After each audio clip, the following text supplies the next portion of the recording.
Every day that we live, we all look forward to one thing: having somebody love us or somebody care for us. The gift of love is a precious thing, and darling, we've been together now for a bunch of years, and the gift of love is precious. Yeah. We were talking today about the many blessings that we've had and how good friends have been to us, and God's been to us, and allowing folks to share with us their possessions, their belongings sometimes, and when we couldn't afford to have them for ourselves, God sent friends along to help us in that regard, and we're so thankful. We have been blessed beyond measure. One thing that we can do, though, for anyone is offer them the gift of love, right? That's right. And I know you're thinking about that today, so why don't you share with us what you got on your mind, okay? My verse was in Mark 16, verse 15, and he said unto them, Go ye into all the world and preach the gospel to every creature. And the devotional talked about giving the gift of love, and it talked about what if Jesus had not gone to the cross? Wow. What if he had decided, I don't want to go down there to that world and give of myself? How different life would be. Mm-hmm. But because he did, he's commissioned us to go and to tell.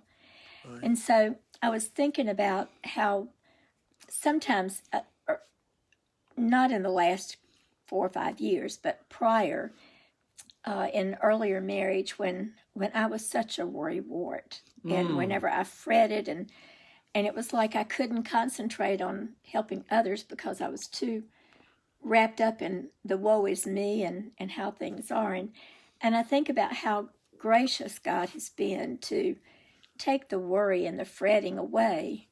And I found that when we were in full-time ministry, and I started concentrating on the people in our church and the people in our neighborhood and others, more so than what was going on with me, I would tend to forget my problems, or I would realize just how tiny my problems were compared to what other people were going through.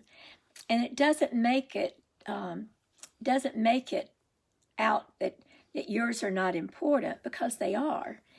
But sometimes when you concentrate on giving to others and thinking about others, then you kind of get things in perspective again.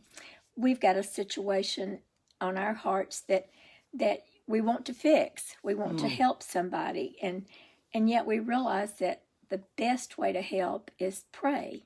We have to pray. And we decided, you know what?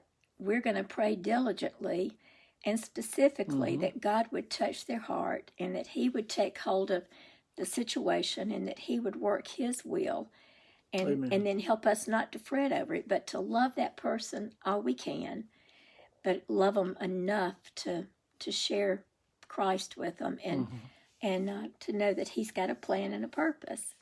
You're talking about so many times in our early marriage, you were concerned about what was happening to you, not looking outward at others. Oh, to us. My devotion today said something similar. It said that every affliction is a treasure. Yeah. And so really when bad things are happening to us, it's not time to be a worrywart. It's time to be a really a rejoicer in what God is doing for you. He said with every affliction, it's a treasure because we get stronger through it. And of course the verse was one from Romans 5 that talks about patience and endurance and hope and joy. Yeah. And all those things come through tribulation, if you'll remember.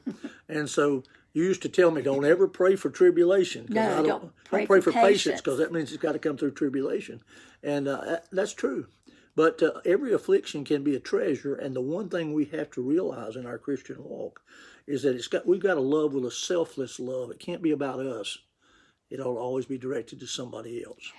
I liked what the devotional said. God is calling you to go the extra mile. Why? Because in order to find yourself, you have to give away your life. In order to find yourself, you have to give away your life. Because giving, loving, and going the extra mile causes you to forget about yourself for a while. And because you grow by sacrificing. because love always wins. What was the pattern of God's love for us, too?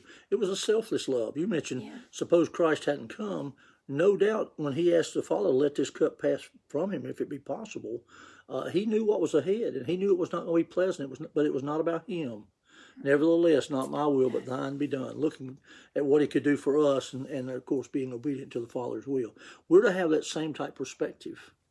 It's not easy, is it? No. Usually we want to think about numero uno first of all, and then move on to others, but it should be exactly the opposite for the Christian.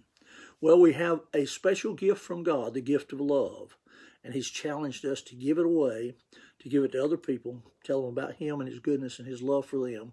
And I think we ought to all be willing to do that as he calls us to do it.